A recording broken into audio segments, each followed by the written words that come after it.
Hello friends and students, good morning. आज हम phenol की अभिक्रिया नाइट्रीकरण डिस्कस करेंगे। नाइट्रीकरण में इलेक्ट्रोफाइल लेते हैं नाइट्रोनियम आयन, अर्थात यहाँ पे जो इलेक्ट्रोफाइल होता है वो कौन सा होता है, NO2+। अब ये कैसे आता है वो देखते हैं। नाइट्रीकरण दो प्रकार से होता है। फर्स्ट है नाइट्रीकरण, हम दो प्रकार से पढ़ेंगे फिनोल का। एक तो जब हम क्या लें, डाइल्यूट HNO3, डाइल्यूट HNO3, इसकी उपस्थिति में नाइट्रीकरण कैसे होगा। देखो, ये आपका फिनोल है,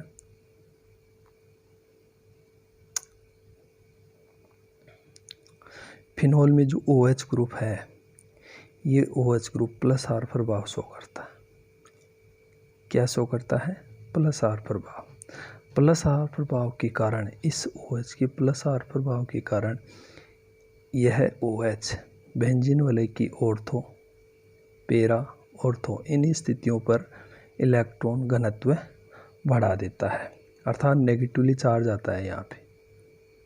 ठीक है, ऐसी स्थिति में यहाँ पे जो नेगेटिव चार्ज आ रहा है, ये नेगेटिव चार्ज आ गया है ना, नेगेटिव चार्ज आ रहा है। उन नेगेटिव चार्ज पे कौन जुड़ता है? इलेक्ट्रोफाइल। इलेक्ट्रोफाइल का मतलब E+, और E+ का मतलब नेगेटिव। E+ यहाँ पे इलेक्ट्रोफाइल है, और इलेक्ट्रोफाइल का मतलब ये वहाँ पे जाके जुड़ेगा जहाँ पे ऋणावेश हो या इलेक्ट्रॉन घनत्व ज़्यादा हो। तो नाइट्रीकरण में जो इलेक्ट्रोफाइल है वो इलेक्ट्रोफाइल कौन सा होगा? NO2+। ओके, तो यहाँ पे इस OH समूह के कारण इसकी ऑर्थोपेरा स्थिति पे नेगेटिव चार्ज आता है। ठीक है, अतः यहाँ पे हम पहले लेते हैं डाइल्यूट HNO3। डाइल्यूट HNO3 से क्या बनता है? Electrophile NO2+। ये NO2+ कहाँ जुड़ेगा? देखो, OH एक प्रोडक्ट बनेगा NO2 ऑर्था पे, और एक में पेरा पे OH NO2। इस तरीके से यहाँ पे ये रिएक्शन हो गई। ठीक है, यहाँ पे ये हो गया आपका ortho nitro phenol, ortho nitro phenol, और ये है आपका पेरा नाइट्रो फिनोल, ये आपका पेरा नाइट्रो फिनोल। ओके, इन दोनों का मिक्सचर प्राप्त होता है। ठीक है, अब इनको हम अलग कैसे कर सकते हैं? अलग हम क्या कर सकते हैं? Steam distillation. इनको सेपरेट कैसे करेंगे? Steam distillation. ये विधि बॉइलिंग पॉइंट पर आधारित होती है। बॉइलिंग पॉइंट, मेल्टिंग पॉइंट, इनके आधार पर आधारित है। अब यहाँ पे जो बन रहा है ये वाला प्रोडक्ट ऑर्थो, इन दोनों को अलग अलग कैसे करेंगे? क्योंकि इस अभिक्रिया में ये दोनों साथ प्राप्त होते हैं, तो इनको हम अलग कैसे करते हैं? देखो, ये आपका ऑर्थो नाइट्रो फिनोल है, और ये आपका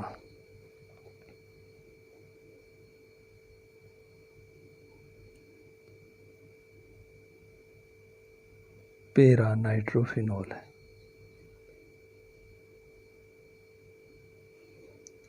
ठीक है, इस तरीके से ये तो ऑर्थो आइसोमर हो गया, ये पेरा आइसोमर हो गया। अब यहाँ पे देखो, दोनों का एक ही मिश्रण है, एक ही टेस्ट ट्यूब के अंदर या बीकर में, दोनों एक ही जगह है। अब क्या करते हैं? देखो, यहाँ पे हाइड्रोजन है यहाँ पे ऑक्सीजन है, ये अधिक विद्युत ऋणी ऑक्सीजन से क्या बना लेता है, बॉन्डिंग, एच बॉन्डिंग। इस एच बॉन्डिंग को क्या बोलते हैं अपन, इंट्रा मोलिकुलर, मतलब अंत अणुक एच बॉन्ड।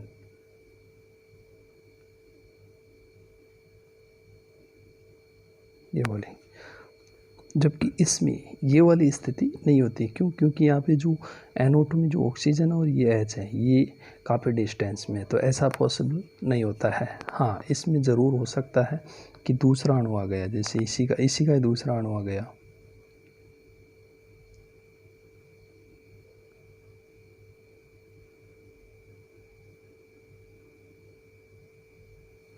तो यहाँ पे इसी का दूसरे अणु से क्या बना लेता है, हाइड्रोजन से H बॉन्डिंग। तो इस बॉन्डिंग को क्या बोलते हैं, इंटर मोलिकुलर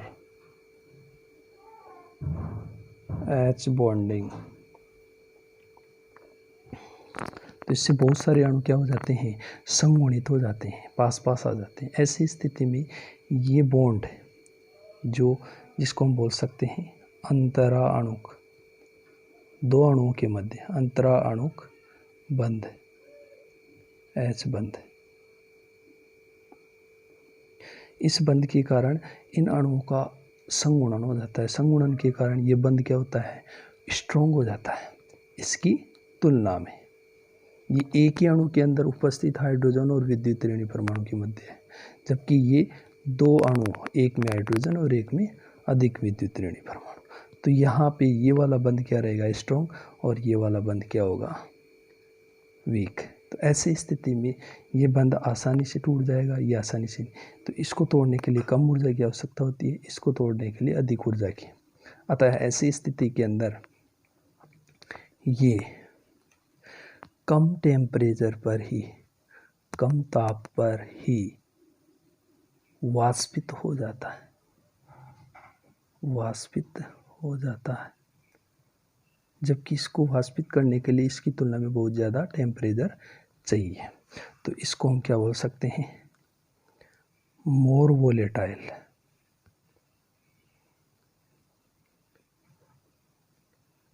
और ये लेस वोलेटाइल।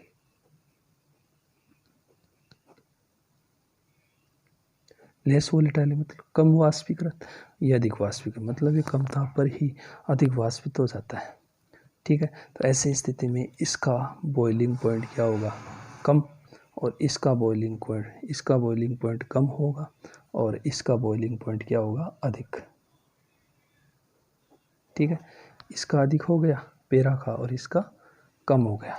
जब इन दोनों के मिश्रण को हम एक बीकर में लेते हैं, ये मिश्रण है, ठीक है, इसको बंद कर देते हैं और एक ट्यूब के द्वारा किसी दूसरे पात्र में क्या कर लेते हैं, इसे नॉर्मली रूप से ऐसे, है ना, यहाँ पे संघनित्र ठंडा है इसमें कर लेते हैं। ठीक है, ये बंद हो गया। इसको गर्म करते हैं, दोनों का मिश्रण है, और तो वह पेरा दोनों का मिश्रण है, गर्म करते हैं भाप आसवन विधि द्वारा। जब हम इसको गर्म करते हैं, चूँकि औरतों का क्वथनांक कम है और पेरा का क्वथनांक अधिक होता है, जैसे माना कि पेरा का हो गया लगभग, औरतों का हो गया लगभग 44 डिग्री सेंटीग्रेड, ठीक है, और इसका हो जाएगा 44 से अधिक। तो जब हम इसको गर्म करेंगे 44 डिग्री तक सेंटीग्रेड तक, तो यहाँ पे ऑर्थो जो आइसोमर है वो वाष्पीकृत होकर किस में चला जाता है, इधर, और जिसका टेम्परेचर 44 से ज़्यादा है वो पेंदे में रहता है। इसको हम आगे यहाँ पे एकत्रित कर लेते हैं, ठंडा कर लेते हैं। इस प्रकार ये दोनों आइसोमर क्या हो जाते हैं, पृथक आइसोलेट हो जाते हैं। इस तरीके से हम इन दोनों को मिश्रण से अलग करते हैं। अब हम ये तो हो गई डाइल्यूट HNO3 की उपस्थिति में, डाइल्यूट HNO3 की उपस्थिति में ऑर्थो व पेरा आइसोमर बनते हैं, इन दोनों का मिश्रण बनता है। अब देखते हैं सेकंड, कंसंट्रेट चलो इसकी मैकेनिज्म देख लेते हैं, ये किस तरीके से होता है। डाइल्यूट HNO3 के अंदर जो रिएक्शन हो रही है, नाइट्रीकरण हो रहा है, उसके मैकेनिज्म देखते हैं। मैकेनिज्म देख लो, मैकेनिज्म किस तरीके से होता है ये देखो। यहाँ पे हमने लिया डाइल्यूट HNO3, डाइल्यूट HNO3, ये डाइल्यूट कंडीशन में है, तो ये क्या करेगा, HNO3 H प्लस देगा, H प्लस NO3 माइनस, ये हो गया। अब HNO3 का एक और अणु, ये H प्लस बन गया, H प्लस HNO3 के दूसरे अणु के साथ HNO2, इसको ऐसे लिख दो HNO3 हो गया ना, तो यहाँ पे लोन पेयर है इसके ऊपर, ठीक है। अब ये H प्लस कहाँ जाएगा, लोन पेयर के पास, क्यों, क्योंकि ऑक्सीजन के पास लोन पेयर है, लोन पेयर हमेशा किस तरफ जाएगा, जहाँ पे इलेक्ट्रॉन कम हो, प्लस हो, तो ये इस तरफ चला जाएगा, तो ये इलेक्ट्रॉन इसको दे देगा और H इससे जुड़ जाएगा, तो ऑक्सीजन पे क्या आ जाएगा, प्लस, तो यहाँ पे बन जाएगा HOH, यहाँ पे क्या आ गया, प्लस NO2, ओके। इस तरीके से ये बन गया, ये खतरनाक सीन बन गया आपका। अब इस खतरनाक सीन में क्या होता है कि जो HOH इस पे प्लस आ गया, ये प्लस वाला क्या करता है, इस बंद के इलेक्ट्रॉनों को अपनी ओर खींच लेता है, इस बंद के इलेक्ट्रॉनों को अपनी ओर खींच लेता है। तो ऐसी स्थिति में इसके पास इलेक्ट्रॉनों की कमी हो जाएगी, कमी हो जाएगी तो क्या आ जाएगा, यहाँ पे प्लस आ जाएगा, कमी का मतलब प्लस, ओके, प्लस। यहाँ पे क्या आ जाएगा, H2O निकल जाएगा, H2O, ठीक है। तो यहाँ पे क्या बना, एक तो NO3 माइनस, एक NO2 प्लस, एक H2O, ठीक है। तो इस प्रकार ये क्या बन गया आपका, इलेक्ट्रोफाइल, क्या बना, इलेक्ट्रोफाइल, जिसको हम E प्लस से डिनोट कर सकते हैं। ये इलेक्ट्रोफाइल कहाँ जाएगा, बेंजीन की रिंग पर, देखो कैसे जाता है, देखते हैं। ये OH, यहाँ पे OH समूह कौन सा प्रभाव शो करता है, अभी बताया था, प्लस R, प्लस R के कारण क्या हो जाएगा, ये इधर आ जाएगा, इधर आ जाएगा, तो एक ही कार्बन पे कितनी वैलेंसी हो जाएगी, 1 2 3 4 5 पॉसिबल नहीं है, 4 ही होती है। तो ऐसी स्थिति में ये क्या आ जाएगा, यहाँ पे आ जाएगा, तो क्या बन जाएगा इसमें,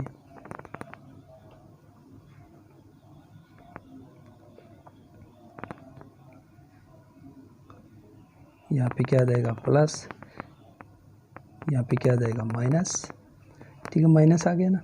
अब माइनस आ गया ऑर्थो पे, ऑर्थो पे क्या आ गया, माइनस, माइनस आ गया, तो NO2 जो बना अपन के पास इलेक्ट्रोफाइल, ये NO2 कहाँ जाएगा, NO2 प्लस किसके पास जाएगा, इसके पास, तो ये इससे जुड़ गया, क्या बन जाएगा, यहाँ पे पहले से H है, NO2,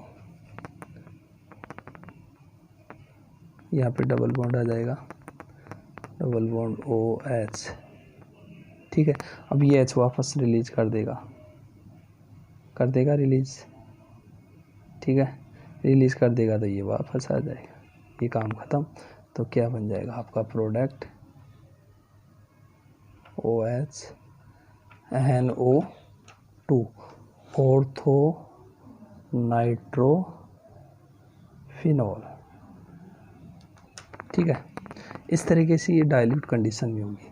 अगर हम पैरा कैसे बनेगा, पैरा इस तरीके से बन जाएगा, जैसे ये बन गया, अब यहाँ पे क्या आ जाएगा, अब जैसे ये आ गया इस तरीके से, ये नेगेटिव चार्ज इस तरफ आ जाएगा, इस तरफ आ गया, तो ये यहाँ पे माइनस आ जाएगा, तो क्या बन जाएगा इसमें, यहाँ पे माइनस आ गया, ये लो डबल बॉन्ड OH प्लस हो गया। अब जो इलेक्ट्रोफाइल है वो पैरा भी जुड़ जाएगा, NO2 प्लस, ये लो ये जुड़ गया, इस यहाँ पे डबल बॉन्ड, यहाँ पे डबल बॉन्ड OH, यहाँ पे एक H पहले से है, NO2 जुड़ गया, ठीक है, यहाँ पे प्लस आ गया। अब यहाँ से क्या निकल जाएगा, H प्लस वापस निकल जाएगा, यहाँ पे H प्लस, यहाँ भी H प्लस निकला था वापस, H प्लस निकल गया, ये वापस बॉन्ड बन गया, तो क्या बन जाएगा, वापस रिंग में एरोमेटिसिटी आ जाएगी OH, और ये इधर चला जाएगा वापस, ये इधर आ जाएगा। ठीक है, इस प्रकार ये NO2 आपका प्रोडक्ट बन गया। ठीक है, इस तरीके से ये रिएक्शन होती है।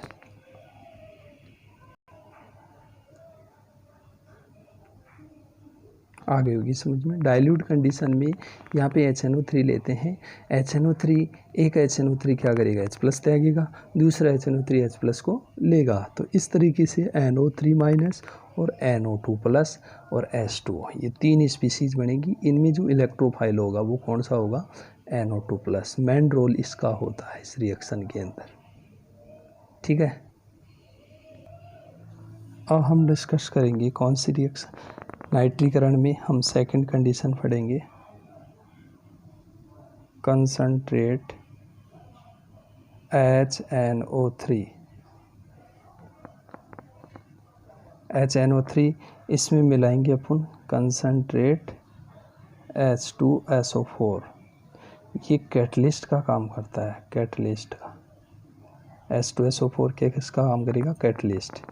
ठीक है, तो यहाँ पे क्या होगी देखो, इम्पोर्टेंट रिएक्शन है यहाँ पे, ये OH है, वही एक्टिवेटिंग ग्रुप है, प्लस R प्रभाव शो करेगा, benzene will pay negative charge बढ़ा देता है।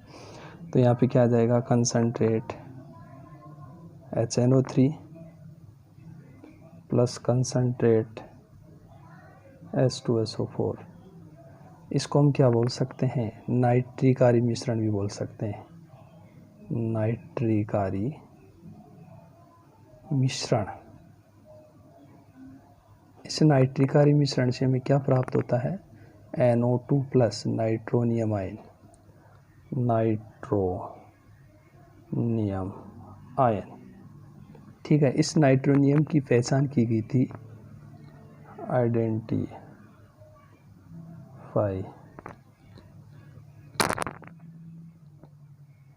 ESR spectroscopy.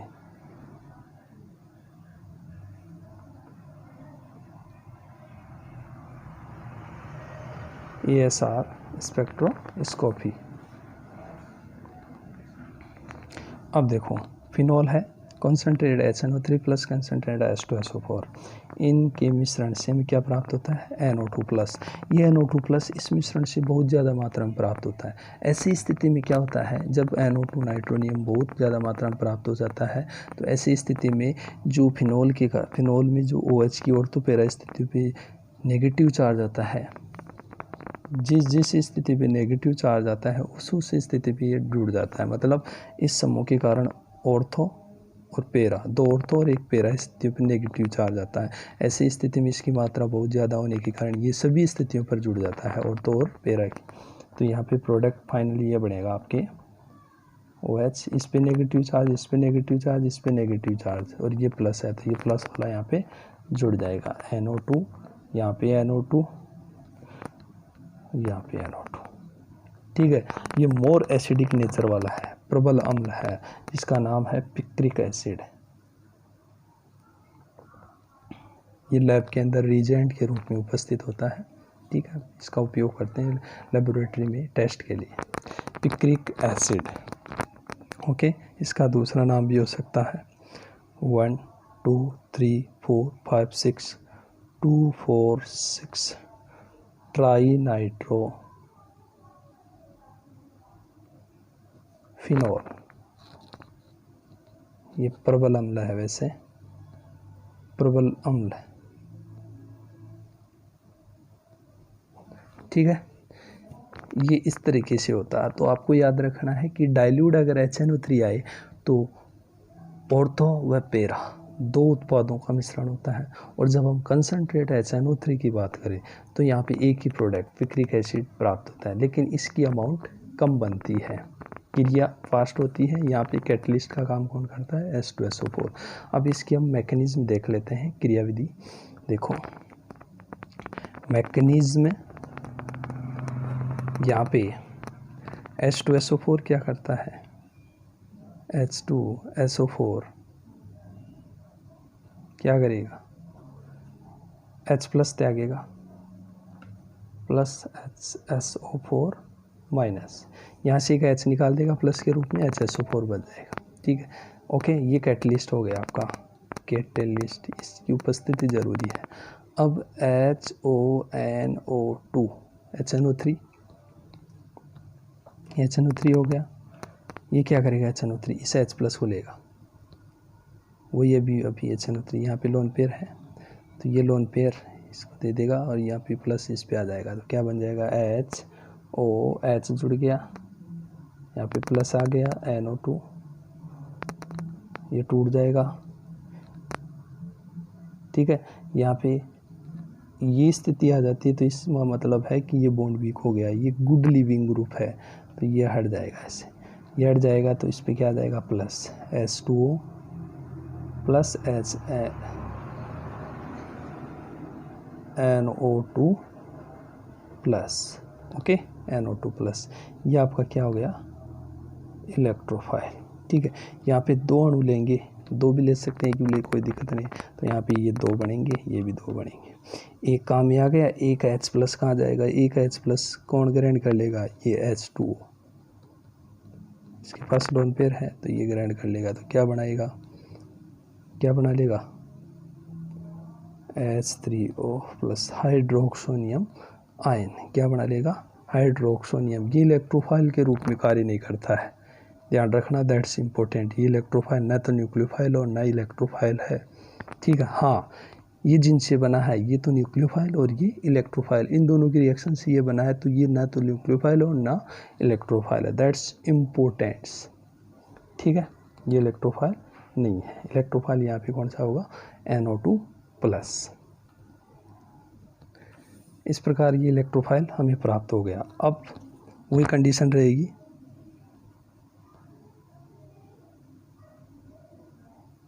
OH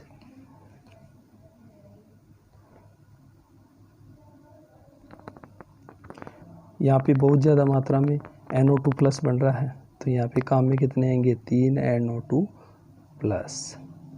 अब इस OH इसका प्लस R प्रभाव है, प्लस R प्रभाव के कारण यहाँ पे क्या आ जाता है, नेगेटिव चार्ज। ठीक है, यहाँ पे नेगेटिव चार्ज, यहाँ पे नेगेटिव चार्ज, यहाँ पे नेगेटिव चार्ज, दोनों ऑर्थो और पैरा नेगेटिव चार्ज है, इसकी मात्रा ज़्यादा है, तो ये NO2 जहाँ जहाँ नेगेटिव चार्ज आ रहा है वहाँ जुड़ जाएगा। ठीक है, और प्रोडक्ट क्या बनेगा आपका, NO2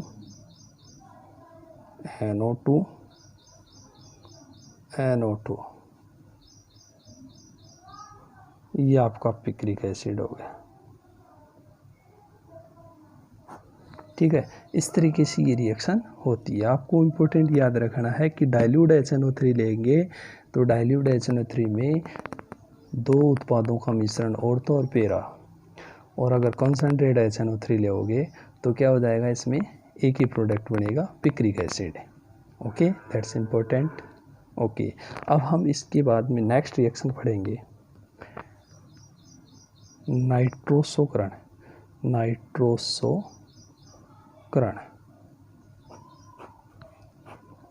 नाइट्रीकरण में हमने HNO3 लिया और नाइट्रोसोकरण में क्या लेंगे अपन, नाइट्रस अम्ल HNO2, वहाँ पे HNO3 नाइट्रिक अम्ल, नाइट्रीकरण में, नाइट्रोसोकरण में नाइट्रस एसिड। ठीक है, बस इतना सा डिफरेंस है। इसमें क्या होता है, फिनोल है, फिनोल का वही करेक्टर होता है, ऑर्थो पैरा स्थितियों पे नेगेटिव चार्ज, तो जितने भी प्रोडक्ट बनेंगे वो ऑर्थो पैरा स्थिति पे ही बनेंगे, मेटा स्थिति पे नहीं बढ़ता है। ठीक है, तो यहाँ पे हम क्या लेंगे, नाइट्रोसोकरण में HNO2 कौन सा, कंसंट्रेट HNO2 प्लस H2SO4, तो यहाँ पे वहाँ पे क्या बन रहा था, नाइट्रीकरण में क्या बन रहा था, NO2 प्लस बन रहा था, लेकिन यहाँ पे क्या बनेगा, नाइट्रोसोनियम आयन बनेगा। यहाँ पे क्या बनेगा, इससे NO प्लस बनेगा, क्या बनेगा, इसको बोलते हैं नाइट्रोसोनियम आयन,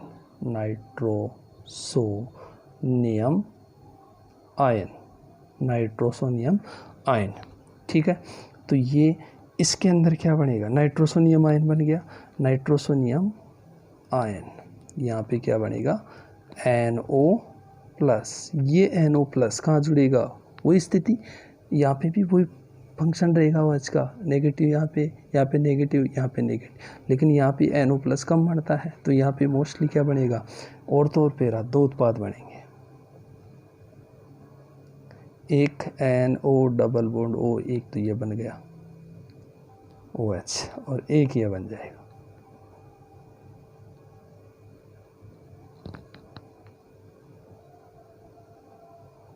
ये तो हो गया पैरा नाइट्रोसोफिनॉल, और ये हो गया ऑर्थो नाइट्रोसोफिनॉल। ओके, ये बन गया। तो ये 2 प्रोडक्ट हैं, ये भी उसी तरीके से बनते हैं। ऑर्थो, अरे रे ये गलत है, यहाँ पे गलत लगा दिया ना, ये यहाँ पे जुड़ेगा NO, ऑर्थो नाइट्रोसो, सॉरी ये गलत हो गया, यहाँ पे नहीं जुड़ेगा, ऑर्थो पोजीशन ये है NO, ठीक है, ऑर्थो नाइट्रोसोफिनॉल। ओके, अब इसमें क्या होता है कि ये रिएक्शन, इसमें जो पैरा नाइट्रोसोफिनॉल है जो बन रहा है, इस प्रोसेस को हम किस में ले सकते हैं, एक टेस्ट होता है फिनॉल का टेस्ट, जिसको हम क्या बोल सकते हैं, लिबरमान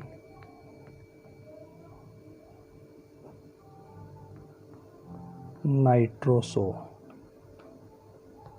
परीक्षण। ये केवल फिनॉल का टेस्ट देता है, फिनॉल के बारे में बताता है कि दिए गए कार्बनिक यौगिक कौन सा है, फिनॉल है, तो इसका टेस्ट इसी तरीके से करते हैं। तो मैं थोड़ा थ्योरेटिकल रूप से बता देता हूँ।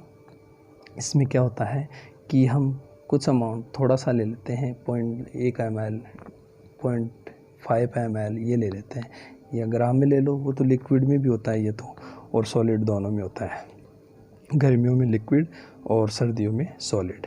तो यहाँ फिनॉल ले लिया, फिनॉल में हम क्या ऐड करेंगे, फिनॉल में ऐड करेंगे HNO2। HNO2 का मतलब है कि यहाँ पे हम लेंगे NaNO2 प्लस H2SO4, इन दोनों का मिश्रण लेंगे, जिससे ये बनेगा, प्लस H2SO4 और रहेगा एक्सेस में।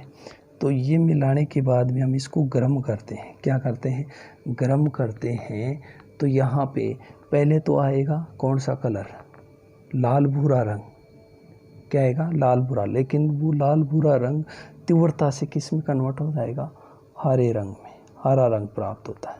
क्या प्राप्त हो जाएगा, हरा रंग प्राप्त होता है। जब इस हरे रंग के विलयन को हम डाइल्यूट करते हैं, मतलब क्या ऐड करते हैं इसके अंदर, जल, डाइल्यूट करते हैं, डाइल्यूट करते हैं इसको जल के द्वारा, तो इसका जो हरा रंग है वो चेंज हो जाता है लाल रंग में, रेड कलर हो जाता है, ठीक है।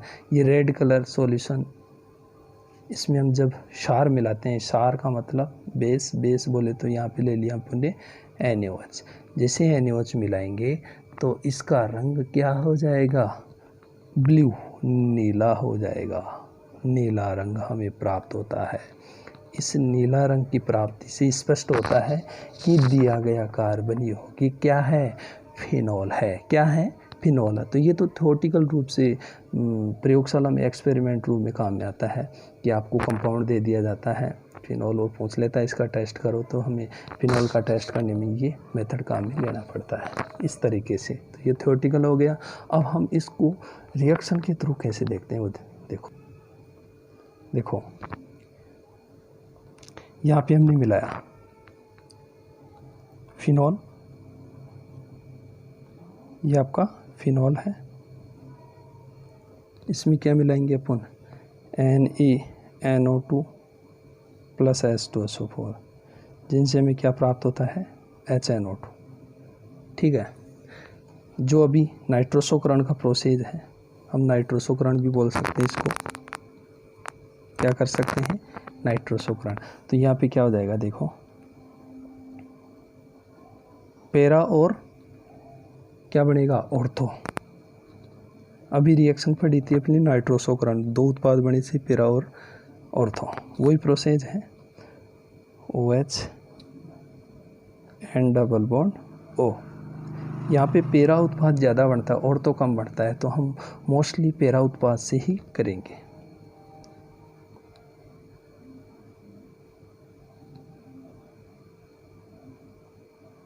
अब देखो, ये स्पीसीज इन एक्वस फेज, विलियन अवस्था में ये स्पीसीज, सॉल्यूशन फेज के अंदर ये स्पीसीज एक दूसरी स्पीसीज के साथ डायनेमिक इक्विलिब्रियम में रहती है। मतलब ये एक दूसरे में अंतर परिवर्तित रहती है। ये कैसे रहेगी, देखो यहाँ से H निकलेगा, यहाँ पे डबल बॉन्ड, ये इधर आ जाएगा और ये इधर आ जाएगा और ये इस तरफ आ जाएगा। तो यहाँ से जो H निकला वो यहाँ पे आ जाएगा। तो क्या बनेगा इसमें, double bond O N OH, ये वाला बॉन्ड आ गया यहाँ पे, तो यहाँ पे डबल O, इसका नाम हो गया फिनोन मोनो ऑक्जिम।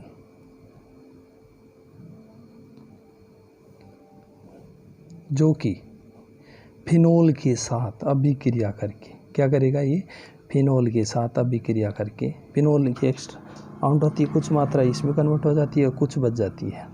ठीक है, तो यहाँ पे फिनोल मिला हुआ है तो पहले मिला देते हैं, तो ये कुछ मात्रा इसमें कन्वर्ट हो गई और कुछ बच गई, वो इससे रिएक्शन करेगी। तो यहाँ पे फिनोल है, यहाँ पे पैरा पोजीशन पे क्या है, H है। देखो इसको हम गर्म करेंगे इसके साथ, तो ये क्या करता है, in presence of acid H2SO4 भी मिला हुआ पहले से, एसिडिक पहले से मिला हुआ H2SO4, ये मेन रोल है इसका। ठीक है, तो ये H2SO4 इस H को और इस OH को, यहाँ से H निकलेगा और यहाँ से OH निकलेगा, तो क्या निकल जाएगा, H2 निकल गया यहाँ से। ठीक है, OH और H, तो यहाँ पे क्या बन जाएगा, देखो इसको मैं ऐसे कर सकता हूँ, ये OH आ गया, यहाँ से H निकला और OH ये निकल गया, तो यहाँ पे क्या आ जाएगा, N डबल बॉन्ड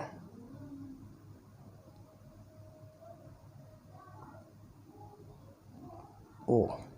ठीक है, ये बन गया इसमें।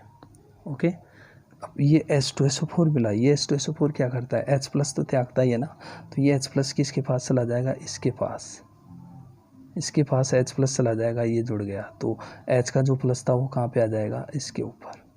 अब H2SO4 में H प्लस निकला तो बचा क्या, HSO4 माइनस, ये बच गया और एक H यहाँ चला गया, तो ये प्लस की ओर रहेगा क्योंकि इस पे माइनस है, ये प्लस है, तो ये इस तरीके से। तो इस स्पीसीज के कारण ही कौन सा कलर आता है, हरा, ग्रीन। ठीक है, ये कलर आ गया, ग्रीन कलर आ गया। अभी बताया था मैंने कि गर्म करेंगे, क्या क्या मिला कि ये और ये, और फिनोल मिला दिया, फिनोल यहाँ पे भी आ गया, मतलब स्टार्टिंग में जो मिला दिया वो आगे भी ऐड होता, तो जो हमने स्टार्टिंग में मिला दिया वो आगे भी काम में आएगा। तो यहाँ पे H2SO4 मिला है, फिनोल मिला है, जो आगे काम में आ रहा है। ठीक है, इस प्रकार ये H2SO4 H2O, यहाँ पे H2 निकल गया, ये H2SO4 काम में आएगा, यहाँ पे HSO4, H2SO4 में H प्लस और HSO4, H प्लस कहाँ जुड़ जाएगा, इसके पास। तो ये ग्रीन कलर का सॉल्यूशन है, इसका नाम है फिनोल इंडोफिनोल, फिनोल इंडोफिनोल हाइड्रोजन सल्फेट। ठीक है, जैसे ही इसके अंदर मैं क्या मिलाऊंगा, H2, मतलब डाइल्यूट करूंगा, डाइल्यूट करने पर क्या हो जाएगा, ये H प्लस निकल जाएगा, ये H प्लस वापस क्या ले लेगा ये, तो ये फ्री हो जाएगा, क्या बन जाएगा, OH, ऐसे कैसे आ जाएगा,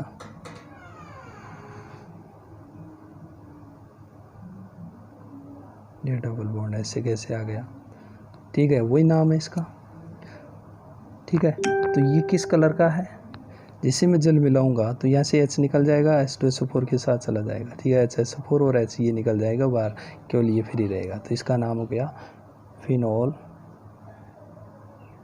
इंडोफिनॉल।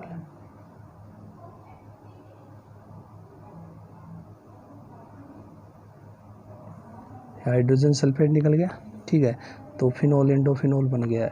इसका कलर कौन सा है, जैसे मैं ग्रीन कलर वाले इस सॉल्यूशन में H2 डालूंगा, डाइल्यूट करूंगा, तो उसका कलर क्या हो जाता है, लाल। तो ये लाल रंग का सॉल्यूशन है, रेड कलर, ठीक है। अब इस रेड कलर वाले फिनोल इंडोफिनोल के अंदर क्या मिलाऊं मैं, बेस का मतलब जैसे NaOH मिला दिया, तो NaOH क्या करेगा, OH माइनस और H, OH माइनस क्या करता है, इस OH से क्या ले लेगा, H प्लस और OH क्या निकल जाएगा, H2O, Na+, इस पे माइनस आ जाएगा, O माइनस, ये Na+, तो Na+ कहाँ चला जाएगा, यहाँ पे, तो यहाँ पे क्या आ जाएगा, Na+, O माइनस, ठीक है, ये आ जाएगा इस तरीके से, N डबल बॉन्ड, ठीक है। इस तरीके से ये स्पीसीज बनती है। फाइनली इस स्पीसीज के कारण जैसे बेस मिलाओगे तो ये बनेगा, इसका मतलब ये हो गया कि ये किस कलर का आ गया, ब्लू कलर। इसका नाम है क्या, फिनोल इंडोफिनॉल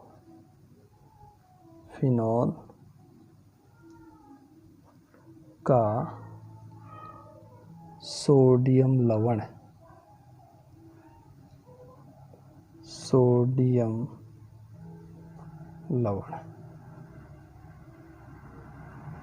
ये आपका कौन सा प्राप्त हो गया, सोडियम साल्ट प्राप्त हो गया। ये सोडियम साल्ट, फिनोल इंडोफिनोल का सोडियम साल्ट होता है वो ब्लू कलर का। तो ये कंफर्म करता है कि दिया गया कार्बनिक यौगिक क्या है, फिनोल। ये फिनोल ही टेस्ट देता है। एरोमेटिक अल्कोहल में कौन सा देगा, ये केवल फिनोल के द्वारा ही परीक्षण दिया जाता है, इसलिए इसको हम क्या बोलते हैं, लिबरमान नाइट्रोसो परीक्षण। ये लिबरमान नाइट्रोसो परीक्षण क्या होता है, फिनोल के टेस्ट के कंफर्मेशन के लिए प्रयुक्त किया जाता है। इस प्रकार ये आपकी रिएक्शन कंप्लीट हो गई। Okay, thank you, I hope समझ में आ गया होगा, ठीक है।